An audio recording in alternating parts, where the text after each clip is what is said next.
ഇന്ന് നമ്മുടെ ക്ലിനിക്കിൽ പേഷ്യൻസ് ഒക്കെ വരുമ്പോൾ ചിലപ്പോൾ വയറുവേദനയായിട്ടോ അല്ലെങ്കിൽ മറ്റ് പല കംപ്ലയിൻസിന് വരുമ്പോൾ നമ്മൾ വയറിൻ്റെ സ്കാനിങ്ങിന് വിടാറുണ്ട്. അപ്പോൾ നമ്മൾ യാദൃശ്ചികമായി കാണുന്ന ഒരു ഫൈൻഡിംഗ് ആണ് ഫാറ്റി ലിവർ. 12-13 വയസ്സുള്ള കുട്ടികൾ തൊട്ട് ഏത് പ്രായക്കാരിലും ഇന്ന് ഫാറ്റി ലിവർ കാണുന്നുണ്ട്. നമ്മുടെ ഇടയിൽ ഒരു 10 പേരെ എടുത്തു കഴിഞ്ഞാൽ 3 പേരിലും ഫാറ്റി ലിവർ ഉള്ളതായിട്ടാണ് കണക്കുകൾ പറയുന്നത്. ഇത്രയും കോമൺ ആയി കാണുന്ന ഒരു ജീവിതശൈലി രോഗമായതുകൊണ്ട് തന്നെ ഇന്ന് നമുക്ക് ഫാറ്റി ലിവറിനെ കുറിച്ച് സംസാരിക്കാം. നമ്മുടെ ശരീരത്ത് വലതുവശത്ത് വയറിന് മുകളിൽ വാരിയെല്ലുകളുടെ താഴെ സ്ഥിതി ചെയ്യുന്ന ഒരു ഓർഗനാണ് കരൾ. നമ്മുടെ ശരീരത്തിലെ ഏറ്റവും വലിയ ഗ്രന്ഥിയാണ്. ഒരു ആരോഗ്യമുള്ള ഒരു മനുഷ്യൻ്റെ ശരീരഭാരത്തിൻ്റെ 2% കരളിൻ്റെ തൂക്കമായിട്ടാണ് കണക്കാക്കപ്പെടുന്നത്. നമ്മുടെ ശരീരത്തിൽ ഭക്ഷണത്തെ ദഹിപ്പിക്കാനായിട്ടുള്ള പിത്തരസം ഉൽപ്പാദിപ്പിക്കുന്നത് കരളിലാണ്.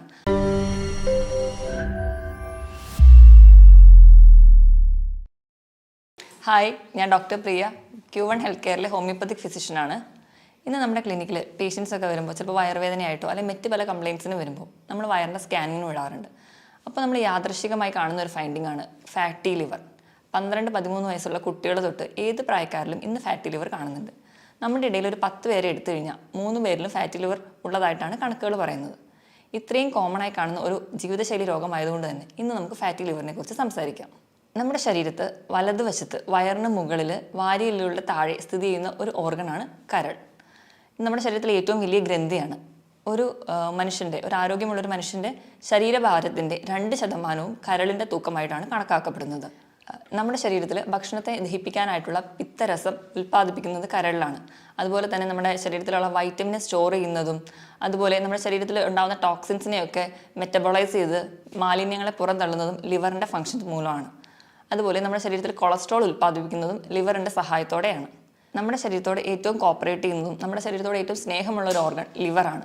അതെന്തുകൊണ്ടെന്നാൽ നമ്മുടെ ലിവറിന് എന്തെങ്കിലും ചെറിയ ഇൻഫെക്ഷൻസ് ഒക്കെ വന്നു കഴിഞ്ഞാൽ നമ്മൾ ആ ഇൻഫെക്ഷൻസ് മാറ്റിയ ലിവർ തന്നെ സുഖപ്പെടുത്താൻ വേണ്ടി ശ്രമിക്കും. മിക്ക രോഗങ്ങളും ലക്ഷണങ്ങളൊന്നും കൂടാതെ അത് സ്വന്തം തന്നെ ചികിത്സിക്കും.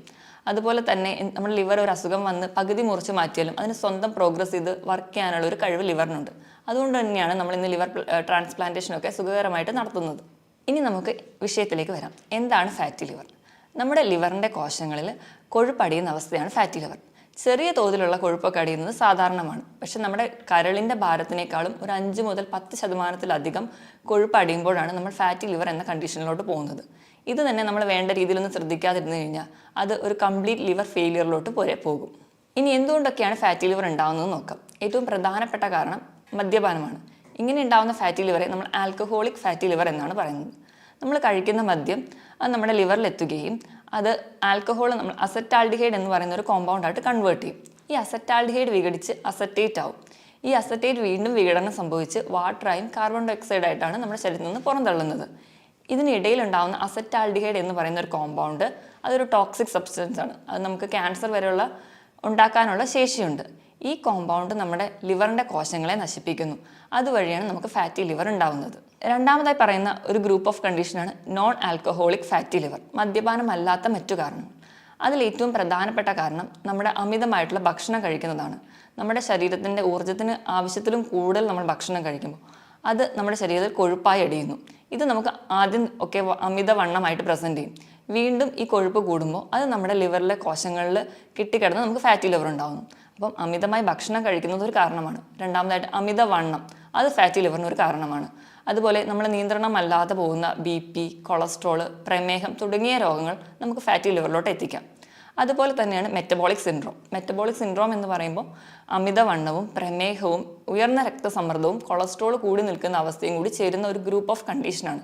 ഇതും നമുക്ക് ഫാറ്റി ലിവർ ഉണ്ടാക്കുന്നു. അതുപോലെ തന്നെ നമ്മൾ സ്വയം ചികിത്സിക്കുന്ന പെയിൻ കില്ലേഴ്സ് കഴിക്കുക, അതുപോലെ തന്നെ ചില സ്റ്റിറോയിഡ്സും ചില ആൻറ്റി ഡിപ്രസീവ് ഡ്രഗ്സ് കഴിക്കുന്നവരിലും ഫാറ്റി ലിവർ ഉണ്ടാകുന്നതായി കാണാം. ഇതിനോടൊപ്പം തന്നെ irritable bowel disease, ulcerative colitis പോലെയുള്ള രോഗങ്ങളും ഫാറ്റി ലിവർ ഉണ്ടാക്കുന്നു. അതുപോലെ നമ്മൾ അമിതവണ്ണം കുറയ്ക്കാനായിട്ട് ചെയ്യുന്ന ബീറിയാട്രിക് സർജറികൾ, അതുപോലെ പെട്ടെന്ന് വണ്ണം കുറയ്ക്കാൻ വേണ്ടി പട്ടിണി കിടക്കുന്നതും ഫാറ്റി ലിവർ ഉണ്ടാക്കുന്നു. ഇതിനോടൊക്കെ പുറമെ അണുബാധകൾ, ഹെപ്പറ്റൈറ്റിസ് A-B-C പോലെയുള്ള ഇൻഫെക്ഷൻസ്, മലേറിയ പോലെയുള്ള ഇൻഫെക്ഷൻസും ഫാറ്റി ലിവറിന് കാരണമാണ്. ഇതുപോലെ തന്നെ പാരമ്പര്യം ഒരു ഘടകമാണ്. ചില കുടുംബങ്ങളിൽ ഈ കരൾ രോഗം ഒരു പാരമ്പര്യമായിട്ടും കാണുന്നുണ്ട്. ഇനി എന്തൊക്കെയാണ് ഫാറ്റി ലിവറിൽ കാണുന്ന ലക്ഷണങ്ങൾ എന്ന് നോക്കാം. പൊതുവെ ഈ ഫാറ്റി ലിവർ പുറത്തോടൊന്നും വലിയ ലക്ഷണങ്ങൾ കാണിക്കാറില്ല. നമ്മൾ മറ്റ് പല ആവശ്യങ്ങൾക്ക് വേണ്ടി ഒരു ബോഡി സ്കാനൊക്കെ ചെയ്യുമ്പോൾ അതിൽ യാദൃശികമായിട്ടാണ് ഫാറ്റി ലിവർ കാണാറ്. എന്നാലും ചിരലിൽ കാണുന്ന സിംറ്റംസ് എന്തൊക്കെയാണെന്ന് നോക്കാം. ഒന്നാമതായിട്ട് മഞ്ഞപ്പിത്തം. നമുക്കറിയാം നമ്മുടെ കരളിലാണ് ബിലിറൂബിൻ്റെ മെറ്റബോളിസം നടക്കുന്നത്. ഇത് നടക്കാതെ വരുമ്പോൾ ഇത് നമ്മുടെ സ്കിന്നിനടിയിൽ അടിയുന്നു. ഇതാണ് നമുക്ക് മഞ്ഞപ്പിത്തം ഉണ്ടാകാനുള്ള കാരണം. രണ്ടാമത്തെ ഒരു ഫീച്ചറാണ് വയറ് വീർത്ത് വരിക, അതുപോലെ വയറ് ഉന്തി വരുന്നത്. ഒരു 90% വയറ് ചാടി വരലും ഫാറ്റി ലിവർ ഉള്ളതായിട്ടാണ് കാണുന്നത്. മൂന്നാമത്തെ ഫീച്ചറാണ് വയറുവേദന. അത് ഒരുപാട് പേർക്കും വയറുവേദനയായിട്ടായിരിക്കില്ല, പക്ഷേ ആ ലിവറിൻ്റെ ഭാഗത്ത് ഒരു ഡിസ്കംഫർട്ട്, ഒരു അസ്വസ്ഥതയായിട്ട് കാണാം. നാലാമതായിട്ട് കാണുന്ന ഒരു ഫീച്ചറാണ് രക്തം കട്ട പിടിക്കാതെ പോവുക. ഇപ്പം മൂക്കിൽ നിന്നൊക്കെ ചെറിയ രക്തക്കൊള്ളുകൾ പൊട്ടി അത് ഒലിക്കുന്നതായിട്ട് കാണാം.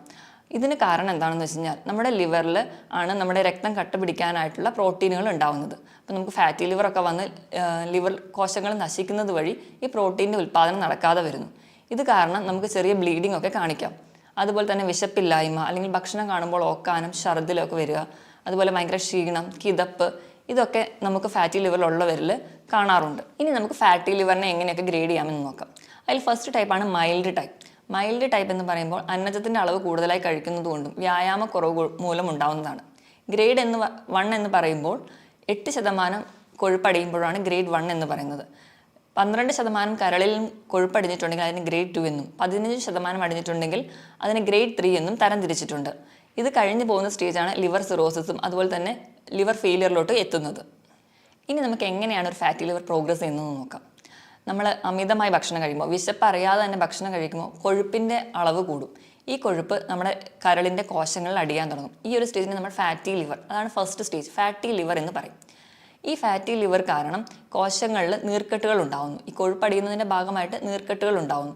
ഈ നീർക്കെട്ടുകൾ കരളിൻ്റെ കോശങ്ങൾക്ക് ഫൈബ്രോസിസ് അല്ലെങ്കിൽ സ്കാറിങ് ഫോം ചെയ്യും. നമ്മൾ മുറിവൊക്കെ ഉണങ്ങുമ്പോൾ കാണുന്ന ആ ഒരു സ്കാർ നമ്മുടെ ലിവറിൻ്റെ കോശങ്ങളിലുണ്ടാവും. ഈ സ്കാറിങ് കട്ടി കൂടി വരുന്നതിൻ്റെ ഭാഗമായിട്ട് ഉണ്ടാവുന്ന ഒരു സ്റ്റേജാണ് നോൺ ഹെപ്പാറ്റിക് സ്റ്റീയറ്റോസിസ്.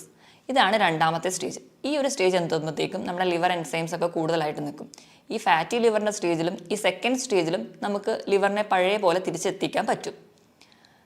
ഇനി ഈ ഒരു സ്റ്റേജ് പ്രോഗ്രസ് ചെയ്യുമ്പോൾ നമ്മുടെ നോർമലായിട്ടുള്ള ലിവർ കോശങ്ങൾക്കൊക്കെ അതിൻ്റെ പ്രഷർ കൂടുന്നതിൻ്റെ ഭാഗമായിട്ട് നോർമൽ ഫങ്ഷനിങ് ഒന്നും ചെയ്യാൻ പറ്റാതാവും. അങ്ങനെ കരളിൻ്റെ മൊത്തം പാരൻകൈമയ്ക്ക് ഒരു ഫൈബ്രോസ്ഡ് സ്റ്റേജിലോട്ട് പോകും. അതാണ് മൂന്നാമത്തെ സ്റ്റേജ്, ഫൈബ്രോസ്ഡ് സ്റ്റേജ്. ഇത് കഴിഞ്ഞ് ഈ ഫൈബ്രോസിസ് വീണ്ടും തുടരുന്ന വഴി നമുക്ക് കംപ്ലീറ്റ് ആയിട്ടുള്ള ലിവർ ചുരുങ്ങി ഒരു റബ്ബർ പോലെ ഒരു ഉപയോഗമില്ലാത്ത ഒരു അവയവമായിട്ട് മാറും. ഈ ഒരു സ്റ്റേജിനെയാണ് നമ്മൾ ലിവർ സിറോസിസ് എന്ന് പറയുന്നത്. ഇങ്ങനെ 4 സ്റ്റേജായിട്ട് ലിവർ പ്രോഗ്രസ് ചെയ്ത് അവസാനം ഒരു ലിവർ ക്യാൻസറിലോട്ടും കംപ്ലീറ്റ് ലിവർ ഫെയിലിയറിലോട്ടാണ് പോകുന്നത്. ആദ്യത്തെ 2 സ്റ്റേജ് നമുക്ക് റിവേഴ്സിബിൾ ആണ്. അതായത് നമുക്ക് ചികിത്സിച്ചാൽ അല്ലെങ്കിൽ നേരത്തെ അറിഞ്ഞു കഴിഞ്ഞാൽ ഒരു പരിധി വരെ നമുക്ക് അതിൻ്റെ ഫംഗ്ഷനൊക്കെ നോർമലാക്കി കൊണ്ടുവരാൻ പറ്റും.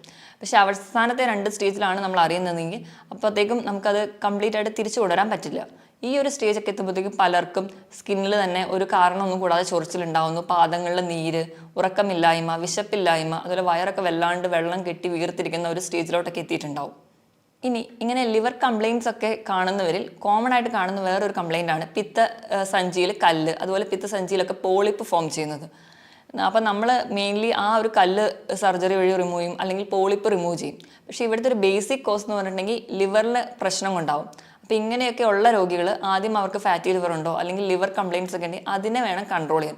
അതിന് വേണ്ടിയിട്ട് വേണം നമ്മുടെ ഡയറ്റും അല്ലെങ്കിൽ നമ്മുടെ എക്സസൈസൊക്കെ ചാർട്ട് ചെയ്യാൻ. ഇനി നമുക്ക് എങ്ങനെയൊക്കെ ഫാറ്റി ലിവർ കണ്ടുപിടിക്കാം എന്നറിയാം. നമ്മൾ പറഞ്ഞ പോലെ നേരത്തെ യാദൃശ്ചികമായിട്ടാണ് കാണുന്നത്. അപ്പോൾ ഇങ്ങനത്തെ വയറൊക്കെ വീർത്ത് വരുന്നവരാണെങ്കിലും അല്ലെങ്കിൽ എന്തെങ്കിലും പാരമ്പര്യമായിട്ടുള്ളവർക്കും അല്ലെങ്കിൽ മദ്യപാനികളൊക്കെ ഇടയ്ക്കിടയ്ക്ക് വയറിൻ്റെ സ്കാൻ ചെയ്ത് നോക്കുന്നത് നല്ലതാണ്. വയറിൻ്റെ സ്കാൻ ചെയ്യുമ്പോൾ ആ ലിവറിൻ്റെ സൈസ് കൂടി നിൽക്കുന്നതായിട്ട് കാണാം. രണ്ടാമതായിട്ട് നമുക്ക് ലിവർ ഫംഗ്ഷൻ ടെസ്റ്റ് ചെയ്യാം. അപ്പം നമുക്കൊരു ഹെപ്പാറ്റിക് സ്റ്റേജിലൊക്കെയാണ് നിൽക്കുന്നതെങ്കിൽ ലിവർ എൻസൈംസ് ആയിട്ടുള്ള SGOT, SGPT-ൻ്റെയൊക്കെ വാല്യൂ കൂടുതലായിട്ട് നിൽക്കുന്നത് കാണാം. മൂന്നാമതായിട്ട് നമുക്ക് എന്തെങ്കിലും എൻഡോസ്കോപ്പികൾ ചെയ്യാം. എൻഡോസ്കോപ്പി ചെയ്യുന്നത് വഴി നമുക്ക് വേറെ എന്തെങ്കിലും കോംപ്ലിക്കേഷൻസിലോട്ട് ഈ ഫാറ്റി ലിവർ എത്തിയോ എന്നറിയാം. ഈ ഫാറ്റി ലിവർ ആണ് എന്ന് ഉറപ്പിക്കാൻ വേണ്ടി നമ്മൾ ചെയ്യുന്നതാണ് ബയോപ്സി. പക്ഷേ ബയോപ്സി എപ്പോഴും നമ്മൾ ചെയ്യാറില്ല. വേറെ ഒരു കോംപ്ലിക്കേഷൻസ് ഒക്കെ എന്തെങ്കിലും ഉണ്ടെങ്കിലോ അല്ലെങ്കിൽ വേറെ ഒരു കണ്ടീഷൻ സസ്പെക്ട് ചെയ്യുന്ന ഒരു കേസിൽ മാത്രമേ നമ്മൾ ബയോപ്സിക്ക് വിടാറുള്ളൂ. അല്ലെങ്കിൽ ബയോപ്സി കൊണ്ട് ഒരുപാട് പാർശ്വഫലങ്ങൾ ഉണ്ടാകുന്നത് കൊണ്ടാണ് കോമൺ ആയിട്ട് അങ്ങ് ബയോപ്സി ചെയ്യാത്തത്. ഇനി നമുക്ക് എങ്ങനെയൊക്കെയാണ് ഫാറ്റി ലിവറിനെ മാനേജ് ചെയ്യാൻ നോക്കാം. പൊതുവേ നമ്മൾ ഇന്ത്യക്കാർക്ക് ഈ ലിവറിൻ്റെ ആരോഗ്യം കുറച്ച് കുറവാണ്. അതോടൊപ്പം തന്നെ തെറ്റായ ഭക്ഷണ രീതിയും ചിട്ടയില്ലാത്ത ജീവിതശൈലിയാണ് നമുക്ക് ഇങ്ങനെ ഫാറ്റി ലിവർ അല്ലെങ്കിൽ മറ്റ് ലിവർ രോഗങ്ങളോ ഉണ്ടാക്കുന്നത്. അപ്പോൾ നമുക്ക് ആദ്യം തന്നെ നമ്മുടെ ജീവിതശൈലിയിലാണ് മാറ്റം വരുത്തേണ്ടത്. അപ്പോൾ ഒന്നാമതായിട്ട് ഇപ്പോൾ നമുക്ക് ഫാറ്റി ലിവർ ഉണ്ട് എന്ന് അറിഞ്ഞു കഴിഞ്ഞാൽ നമ്മൾ സ്വയം ചികിത്സിക്കാൻ ഇരിക്കുകയാണ് ചെയ്യേണ്ടത്. നമ്മൾ എത്രയും പെട്ടെന്ന് ഒരു ഫിസിഷ്യനെ കാണുക. അപ്പം അവർ പറയുന്ന രീതിയിൽ നമ്മുടെ ഫുഡും അല്ലെങ്കിൽ നമ്മുടെ വ്യായാമമൊക്കെ ചിട്ടയാക്കുക. അതുവഴി നമുക്കൊരു പരിധി വരെ ഈ ലിവർ കംപ്ലയിൻസ് ഒക്കെ പ്രോഗ്രസ് ചെയ്യുന്നത് തടയാൻ പറ്റും. രണ്ടാമതായിട്ട് നമ്മൾ ആവശ്യമില്ലാതെ മരുന്ന് കഴിക്കുക. അപ്പോൾ എന്തെങ്കിലും ചെറിയ പെയിനൊക്കെ വരുമ്പോഴും നമ്മൾ ഡോക്ടറെ ഒന്നും കാണാതെ സ്വന്തമായിട്ട് പെയിൻ കില്ലേഴ്സ് കഴിക്കുന്നവരിൽ ലിവർ കംപ്ലയിൻസ് കൂടുതലായിട്ട് നിൽക്കുന്നത് കാണാം. അതുപോലെ തന്നെ സ്റ്റിറോയിഡ്സും അതുപോലെ ചില സൈക്യാട്രിക് ഡ്രഗ്സും ചില ഹാർട്ട് കംപ്ലയിൻസിന് കഴിക്കുന്ന മെഡിസിൻസ് ഒക്കെ കഴിക്കുന്നവർക്ക് ഫാറ്റി ലിവറിനുള്ള ചാൻസ് കൂടുതലാണ്. അപ്പോൾ ഇങ്ങനെയുള്ളവർ ഇങ്ങനെ മെഡിസിനൊക്കെ കഴിക്കുന്നവരാണെങ്കിൽ ഇടയ്ക്കിടയ്ക്ക് LFT ചെക്ക് ചെയ്യുന്നത് വഴി നമുക്ക് ഇങ്ങനെ ഫാറ്റി ലിവർ ഉണ്ടോ അല്ലെങ്കിൽ അത് പ്രോഗ്രസ് ചെയ്യുന്നോ എന്നൊക്കെ അറിയാൻ പറ്റും. ഇനി മൂന്നാമതായിട്ട് ഇപ്പം ഡയബറ്റീസ് ഉള്ളവരും അതുപോലെ കൊളസ്ട്രോൾ ഒക്കെ ഉള്ളവരാണെങ്കിൽ മാക്സിമം അത് കൺട്രോൾ ചെയ്യാൻ നോക്കുക. സ്വയം ചികിത്സിക്കാതെ തന്നെ നമുക്ക് വേണ്ട രീതിയിൽ കറക്റ്റായിട്ട് മെഡിസിൻ ഫോളോ ചെയ്യുക. അത് കൺട്രോൾ ചെയ്യുന്നത് വഴി നമുക്ക് ഇൻസുലിൻ റെസിസ്റ്റൻസ് ഒക്കെ കൺട്രോൾ ചെയ്യാൻ പറ്റും. അങ്ങനെ ഇൻസുലിൻ റെസിസ്റ്റൻസ് കൺട്രോൾ ചെയ്യുന്നതുകൊണ്ട് തന്നെ നമ്മുടെ ഗ്ലൂക്കോസിൻ്റെയും കൊളസ്ട്രോളിൻ്റെയും ഒക്കെ മെറ്റബോളിസം പ്രോപ്പറായിട്ട് നടക്കും. അതുവഴി നമുക്ക് ഫാറ്റി ലിവറിനെ പ്രിവെൻറ്റ് ചെയ്യാൻ പറ്റും. ഇനി അടുത്തതായിട്ട് ഇപ്പം ഇറിറ്റബിൾ ബവൽ ഡിസീസ് അതൊക്കെ ഉള്ളവരാണെങ്കിൽ നമ്മൾ നേരത്തെ തിരിച്ചറിയുകയാണെങ്കിൽ അതിന് വേണ്ട ചികിത്സ നേടുക. അതുവഴി നമുക്ക് ആ ഒരു കോംപ്ലിക്കേഷൻ മൂലമുണ്ടാകുന്ന ഫാറ്റി ലിവറിനെ തടയാൻ പറ്റും. മദ്യപാനം, പുകവലി പോലെയുള്ള ദുശ്ശീലങ്ങളുള്ളവരാണെങ്കിൽ അത് ആദ്യം നിർത്തുക. അപ്പോൾ മദ്യപിക്കുന്നവരിലാണെങ്കിൽ അസറ്റാൽഡിഹൈഡ് എന്ന് പറയുന്നൊരു കോമ്പൗണ്ട് ഉണ്ടാകുന്നതെന്ന് നമ്മൾ പറഞ്ഞല്ലോ. അത് നമ്മുടെ ലിവർ സെൽസിനെ പിന്നെയും നശിപ്പിക്കും. അത് നമുക്ക് നമ്മുടെ കണ്ടീഷൻസ് വേഴ്സൺ ചെയ്യുകയുള്ളൂ. അതുകൊണ്ട് മദ്യപാനം ആദ്യമേ നിർത്തുക.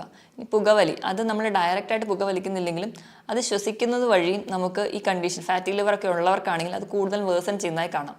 അതുപോലെ ഈ പുകവലിക്കുന്നവരിൽ കൂടുതലായിട്ട് ക്യാൻസർ രോഗങ്ങൾ കൂടുതലായി കാണുന്നുണ്ട്. അതുകൊണ്ട് അത് എത്രയും പെട്ടെന്ന് നിർത്തുന്നതാണ് നല്ലത്. ഇതിനോടൊപ്പം തന്നെ ഫാറ്റി ലിവറിന് വലിയൊരു കാരണമാണ് അമിതവണ്ണം. അപ്പോൾ അങ്ങനെയുള്ളവരാണെങ്കിൽ വെയിറ്റ് കുറയ്ക്കാൻ ശ്രദ്ധിക്കുക. അതിനുവേണ്ടി ഉടനെ ബീരിയാട്രിക് സർജറിയോ അല്ലെങ്കിൽ പെട്ടെന്ന് പട്ടിണി കിടന്ന് വെയിറ്റ് കുറയ്ക്കുന്നത് ചെയ്യാതെ ഒരു 6 മുതൽ 10 മാസം കൊണ്ട് നമ്മുടെ ശരീരത്തിൻ്റെ വെയിറ്റ് ഒരു മാസം ഒരു 2 കിലോ വെച്ച് കുറയുന്ന രീതിയിൽ ചെറിയ തോതിൽ വെയിറ്റ് കുറയ്ക്കാൻ വേണ്ടി ശ്രദ്ധിക്കുക. അതിനുവേണ്ടി കൃത്യമായിട്ട് വ്യായാമം ചെയ്യുക. ആഴ്ചയിൽ ഒരു 5 ദിവസമെങ്കിലും ദിവസവും ഒരു 45 മിനിറ്റ് മുതൽ ഒരു 1 മണിക്കൂർ വരെ കൃത്യമായിട്ട് വ്യായാമം ചെയ്യുക. ഏറ്റവും നല്ല എക്സസൈസ് എന്ന് പറയുന്നത് സൈക്ലിംഗ് അതുപോലെ സ്വിമ്മിംഗ് ഒക്കെയാണ്. അതുപോലെ തന്നെ നമ്മൾ സ്പീഡിൽ കൈ വീശി നടക്കുക, നമ്മുടെ ഹാർട്ട് റേറ്റ് കൂടുന്ന തരത്തിലുള്ള എക്സസൈസുകളും നല്ലതാണ്. ഇങ്ങനെ നമുക്ക് അണുബാധകളും നമുക്ക് ഫാറ്റി ലിവർ ഉണ്ടാക്കും. അപ്പോൾ ഇത് തടയാൻ വേണ്ടിയിട്ട് നമ്മൾ സ്വയം സുരക്ഷിതരാണെന്ന് ഉറപ്പുവരുത്തണം. അതിനായിട്ട് നമ്മൾ ഷേവിങ് സെറ്റ് അതുപോലെ സിറിഞ്ച്, ബ്ലേഡ് ഇതൊക്കെ ഷെയർ ചെയ്യാതിരിക്കുക. അതുപോലെ ടാറ്റു ഒക്കെ എടുക്കുന്നവരാണെങ്കിൽ അത് ശ്രദ്ധിക്കുക. അതുപോലെ സെക്ഷലി ട്രാൻസ്മിറ്റഡ് ആയിട്ടുള്ള ഡിസീസസ് വരാതിരിക്കാൻ വേണ്ടിയിട്ട് നമ്മൾ ലൈംഗിക ബന്ധം സുരക്ഷിതമാണെന്ന് ഉറപ്പുവരുത്തണം. അതിന് വേണ്ടിയിട്ട് നമ്മൾ ഹെപ്പറ്റൈറ്റിസ് B വാക്സിനേഷൻ എടുക്കുന്നത് നല്ലതാണ്. ഇതുവഴി നമുക്ക് ഫാറ്റി ലിവർ പോലെ ഉണ്ടാകുന്ന രോഗങ്ങളെ തടയാൻ പറ്റും. ഇതോടൊപ്പം തന്നെ ഒരു 2 ലിറ്ററോളം വെള്ളം ദിവസവും കുടിക്കാൻ വേണ്ടി നമ്മൾ ശ്രദ്ധിക്കണം. ഇനി നമുക്ക് ഭക്ഷണത്തിലൂടെ എങ്ങനെ നമുക്ക് ഫാറ്റി ലിവർ മാനേജ് ചെയ്യാൻ നോക്കാം. ആദ്യം എന്തൊക്കെ ഭക്ഷണം നമ്മൾ അവോയ്ഡ് ചെയ്യണമെന്ന് നോക്കണം. പ്രധാനമായിട്ടും നമ്മൾ ഭക്ഷണത്തിൽ കുറയ്ക്കേണ്ടത് കാർബോഹൈഡ്രേറ്റ്, അന്നജത്തിൻ്റെ അളവ് കുറയ്ക്കുക. അതുപോലെ മധുരം, ഉപ്പ് പൂർണ്ണമായും കുറയ്ക്കാൻ ശ്രദ്ധിക്കുക. അതുപോലെ തന്നെ പ്രോസസ്ഡ് ഫുഡുകൾ, മൈദ അടങ്ങിയതും അതുപോലെ പിസ്സ പോലെയുള്ള ഫാസ്റ്റ് ഫുഡുകൾ, അതുപോലെ റിഫൈൻഡ് ആയിട്ടുള്ള ഭക്ഷണങ്ങൾ, അതുപോലെ എണ്ണയിൽ വറുത്തതും പൊരിച്ചതുമായിട്ടുള്ള ഭക്ഷണങ്ങൾ പൂർണ്ണമായും ഒഴിവാക്കാൻ വേണ്ടി ശ്രദ്ധിക്കുക. ഇപ്പം നമ്മൾ പാൽ കുടിക്കുന്നവരൊക്കെ ആണെങ്കിൽ പാലിൻ്റെ പാട മാറ്റിയിട്ട് വേണം കഴിക്കാൻ. അതുപോലെ തൈര് ഉപയോഗിക്കുമ്പോൾ വെണ്ണ മാറ്റിയിട്ട് പച്ചമോരായിട്ട് ഉപയോഗിക്കാൻ വേണ്ടി ശ്രദ്ധിക്കുക. അതുപോലെ റെഡ് മീറ്റ് പൂർണ്ണമായിട്ട് ഒഴിവാക്കുക. റെഡ് മീറ്റ് എന്ന് പറയുമ്പോൾ ബീഫ് അതുപോലെ പോർക്ക് പോലെയുള്ള ഇറച്ചികൾ പൂർണ്ണമായും ഒഴിവാക്കുക. ഇനി നമുക്ക് എന്തൊക്കെ കഴിക്കാമെന്ന് നോക്കാം. മെയിൻലി നമ്മൾ കഴിക്കാൻ ഏറ്റവും നല്ലതെന്ന് പറഞ്ഞാൽ വെജിറ്റബിൾസും ഫ്രൂട്ട്സും കൂടുതലായിട്ട് കഴിക്കുക. അപ്പോൾ നമ്മുടെ ശരീരത്തിൽ വേണ്ട ഫൈബേഴ്സൊക്കെ കൂടുതലായിട്ട് ചെല്ലും. അപ്പോൾ നമ്മുടെ ദഹനമൊക്കെ പ്രോപ്പറായിട്ട് നടക്കാനും സഹായിക്കും. അതുപോലെ തന്നെ നമ്മൾ പ്രധാനമായും പറയുന്ന 3 ഭക്ഷണങ്ങൾ എന്ന് പറയുന്നത് ഒന്ന് കോഫിയാണ്. കോഫി അതിലെ ബ്ലാക്ക് കോഫിയാണ്. പാലൊന്നും ഉപയോഗിക്കാതെ മധുരം കുറച്ച് കഴിക്കുന്ന കോഫി ലിവർ ഡിസീസിന് നല്ലതാണ്. രണ്ടാമതായിട്ട് വൈറ്റമിൻ സി മെയിൻലി നാരങ്ങ, ഓറഞ്ച് മുതലായ ഫ്രൂട്ട്സ്. വൈറ്റമിൻ ഇ സപ്ലിമേഷൻ നല്ലതാണ്. അതിനുവേണ്ടി നമുക്ക് വാൽനട്ട്, കാഷ്യൂ ഒക്കെ കൂടുതലായിട്ടും കഴിക്കാം. ഇതുപോലെ തന്നെ കൂടുതലും ഇലക്കറികൾ ലിവറിന് വളരെ നല്ലതാണ്. ഇലക്കറികൾ തന്നെ നമുക്ക് സുലഭമായി കിട്ടുന്ന ചീര, മുരിങ്ങയില, അതിൽ കറിവേപ്പില ഇതൊക്കെ നല്ലതാണ്. അതുപോലെ തന്നെ ലിവറിന് ഏറ്റവും നല്ലതാണ് cruciferous vegetables, cabbage, cauliflower, broccoli തുടങ്ങിയ പച്ചക്കറികളും വളരെ നല്ലതാണ്. അതുപോലെ നമ്മൾ എപ്പോഴും ഉപയോഗിക്കുമ്പം റിഫൈൻഡ് ഓയിൽ ഉപയോഗിക്കാതിരിക്കുക. റിഫൈൻഡ് ഓയിൽ എന്ന് പറയുമ്പോൾ പാം ഓയിലും സൺഫ്ലവർ ഓയിലൊക്കെ. അൺറിഫൈൻഡ് ആയിട്ടുള്ള ഓയിലുകൾ, നമ്മുടെ വെളിച്ചെണ്ണ അതുപോലെ ഒലിവ് ഓയിലൊക്കെ കൂടുതലായിട്ട് ഉപയോഗിക്കാൻ ശ്രദ്ധിക്കുക. അതുപോലെ നമ്മൾ കൊഴുപ്പ് കഴിക്കുമ്പോൾ നമ്മുടെ അയല, മത്തി, ചൂര പോലെയുള്ള മീനുകളിലെ പോളി അൺസാച്ചുറേറ്റഡ് ആയിട്ടുള്ള ഫാറ്റ് അടങ്ങിയ ഭക്ഷണങ്ങൾ കഴിക്കാൻ കൂടുതലായിട്ട് ശ്രദ്ധിക്കുക. ഇങ്ങനെയൊക്കെ ചിട്ടയായ ഭക്ഷണ രീതിയിലൂടെയും കൃത്യമായ വ്യായാമത്തിലൂടെയും നമുക്ക് ലിവറിൻ്റെ ആരോഗ്യം മെച്ചപ്പെടുത്താവുന്നതേ ഉള്ളൂ.